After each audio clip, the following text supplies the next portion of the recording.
আওয়ামী দুঃশাসনের শিকার প্রতিটি রাজনৈতিক অঙ্গনকে মহলকে উদাত্ত আহ্বান জানাবো। বাংলাদেশ জাতীয়তাবাদী দল বিএনপি, জামায়াতে ইসলামী বাংলাদেশ, ইসলামী আন্দোলন বাংলাদেশ, হেফাজতে ইসলাম বাংলাদেশ, বাংলাদেশ খেলাফত মজলিস, জমিয়ত উলামা ইসলাম, নিজামে ইসলাম, গণতন্ত্র মঞ্চ, গণ অধিকার পরিষদ, এলডিপি, এনডিপি সহ যারা যারা ফ্যাসিবাদের বিরুদ্ধে রাজপথে নেমেছিলেন, আমাদের ভুলে গেলে চলবে না। আমরা আমাদের রাজনৈতিক মতাদর্শ যার যার জায়গা থেকে জাতির সামনে পেশ করব, উপস্থাপন করব, যুক্তি দিয়ে যা মানুষকে বোঝাবো, মানুষের সমর্থন নিয়ে দেশটাকে পরিচালনা করার চেষ্টা করব। কিন্তু পতিত বাংলাদেশ বিরোধী ষড়যন্ত্রকারী ভিনদেশী চর আওয়ামী রাজনীতিকে বাংলাদেশে পুনর্বাসিত হতে দেওয়া যাবে না। অনেক বড় বড় শক্তি শেখ হাসিনার বিরুদ্ধে পারে নাই।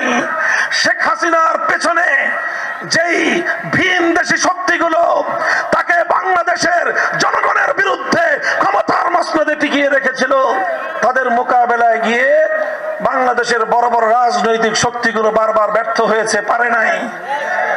কিন্তু আবাবিলের মতো আল্লাহ পাক ছোট্ট ছোট্ট ছেলেদেরকে সাহায্য করলেন। আর আল্লাহ যখন সাহায্য করেন, পৃথিবীর কোন শক্তি আমার রবের শক্তির সামনে টিকতে পারে না। শেখ হাসিনাও টিকতে পারে নাই, ফ্যাসিবাদীরা টিকতে পারে নাই, ভিনদেশী শত্রুদের চার দালালরাও টিকতে পারে নাই। আমাদের স্পষ্ট কথা, অনেক মায়ের কোল খালি করেছে, অনেক বাবা তার সন্তান হারিয়েছে, বাংলাদেশের ভাইয়েরা ভাই হারিয়েছে, বোনেরা ভাই হারিয়েছে, সন্তান হারিয়ে গোটা বাংলাদেশ বধ্যভূমিতে পরিণত হয়েছে। শেখ হাসিনা দেশটাকে ধ্বংসের রাজনীতি করেছিল। এখন আমাদের সময় এসেছে বাংলাদেশকে সঠিক ধারায় পরিচালিত করবার। এই বাংলাদেশের সঠিক ধারা নির্মিত হয়েছে আগস্ট বিপ্লবের মাধ্যমে। এই বাংলাদেশের ভবিষ্যৎ নির্মাণ হয়েছে জুলাই এবং আগস্টের রাজপথে আল্লাহু আকবারের ধ্বনির মাধ্যমে। এই বাংলাদেশ উদার সাম্প্রদায়িক সম্প্রীতির বাংলাদেশ। হিন্দু, বৌদ্ধ, খ্রিস্টান সহ সকল সংখ্যালঘুরা সব ধরনের নিরাপত্তা ভোগ করবে বাংলাদেশে। এই মুহূর্তে আমাদেরকে সম্মিলিত থাকতে হবে, ঐক্যবদ্ধ থাকতে হবে, যেন আবার পতিত পরাজিত স্বৈরাচারী ষড়যন্ত্রকারী শক্তি যেন আবার মাথাচাড়া দিয়ে উঠতে না পারে। এই জন্য আমি আওয়ামী দুঃশাসনের শিকার প্রতিটি রাজনৈতিক অঙ্গনকে মহলকে উদাত্ত আহ্বান জানাবো।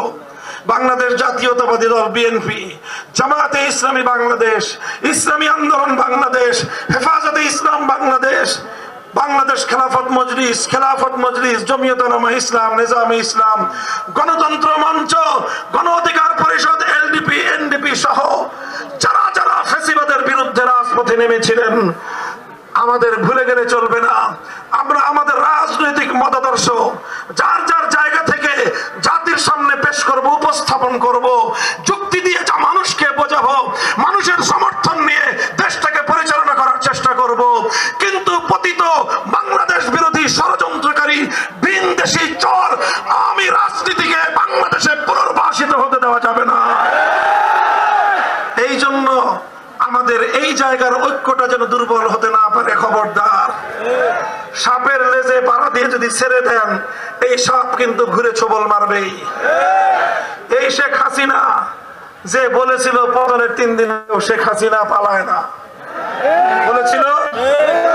আওয়ামী লীগের রাজনীতি যারা করতেন আর ভবিষ্যতেও করবেন সেটা আপনার বিষয়, কিন্তু আমার তো আপনার জন্য করুণা হয়, আফসোস লাগে। আগামী দিনে বাংলাদেশের মানুষের সামনে কোন মুখে আপনারা কথা বলবেন? আপনারাও তো নেত্রীর সুরে সুর মিলিয়ে বলেছিলেন বঙ্গবন্ধুর কন্যা শেখ হাসিনা পালায় না। এখন আমি আপনাদের কাছে জানতে চাই, শেখ হাসিনা পালাইছে না পালায় নাই?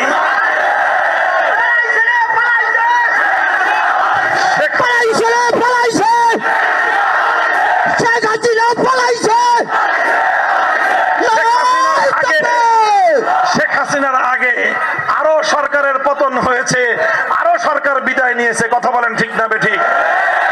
বাংলাদেশের আপনাদের এই উত্তরবঙ্গের আপনাদের জনপ্রিয় নেতা মরহুম আলহাজ হোসেন মোহাম্মদ এরশাদ সাহেব, তারও পতন হয়েছিল, কিন্তু তিনি পালান নাই।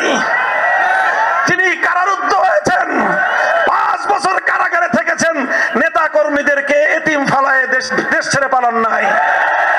বেগম খালেদা জিয়া মুমূর্ষু অবস্থায় হাসপাতালে শুয়ে মৃত্যুর সঙ্গে পাঞ্জা লড়েছেন, এরপরেও তো নেতা কর্মীদেরকে এতিম বানায় দেশ ছেড়ে পালান নাই। এবার শেখ হাসিনাকে তার সময়ের রাজনীতিবিদ এরশাদ এবং খালেদা জিয়ার সঙ্গে তুলনা করে আওয়ামী লীগের মধ্যে যদি একজন মানুষও বিবেকবান থাকেন, আপনার নেত্রীর ব্যাপারে আপনি সিদ্ধান্ত দিয়েন। এই নেত্রীর পিছনে যারা রাজনীতি করেছেন, আপনার রাজনৈতিক জীবনটাই ব্যর্থ। এমন কাপুরুষ, এমন ভীরু, নিজের স্বার্থ ছাড়া কিছুই বুঝে নাই। যেদিন বিদায় নিয়েছে ওই দিন দুপুর বেলায় যারা গণভবনে গিয়েছে, যে দেখে 12 পদের খাবার রান্না করা, 16টা লাগেজ নিয়ে নিজের বোনটাকে বগলে দাবা করে হেলিকপ্টারে করে নরেন্দ্র মোদীর ঘরে গিয়ে নামছে। একবারও তো হাজার হাজার আওয়ামী লীগের নেতা কর্মীর কথা চিন্তা করে নাই। চিন্তা করছে ওরা মরে মরুক, আমি আর আমার পোলাপান ভাগি। এইরকম স্বার্থপর একজন মানুষ কোন একটা দেশের প্রধানমন্ত্রী তো দূরের কথা, একটা দলের নেত্রী হওয়ার যোগ্যতা রাখে না। কাজেই এখন ষড়যন্ত্র করে আবার বাংলাদেশ অস্থিতিশীলতা সৃষ্টি করতে পারে। যে কোনো অস্থিতিশীলতার বিরুদ্ধে আমরা আমাদের শিশাডারাই মজবুত ঐক্য ধরে রাখবো তো ইনশাল্লাহ। আমরা যদি ঐক্যবদ্ধ থাকি ইনশাল্লাহ জিতে যাবে বাংলাদেশ, ষড়যন্ত্র সব হেরে যাবে ইনশাল্লাহ। দেখা হবে আগামী দিনে বাংলাদেশ খেলাফত মজলিসের পতাকা তলে শামিল হয়ে আল্লাহর জমিনে খেলাফত কায়েমের রাজনীতির আহ্বান জানিয়ে বিদায় নিলাম। ও আখিরু দাওয়ানা আলহামদুলিল্লাহি রাব্বিল আলামিন। বাংলাদেশ জিন্দাবাদ, বাংলাদেশ খেলাফত মজলিস জিন্দাবাদ। নাসরুম মিনাল্লাহি ওয়া ফাতহুন করিব।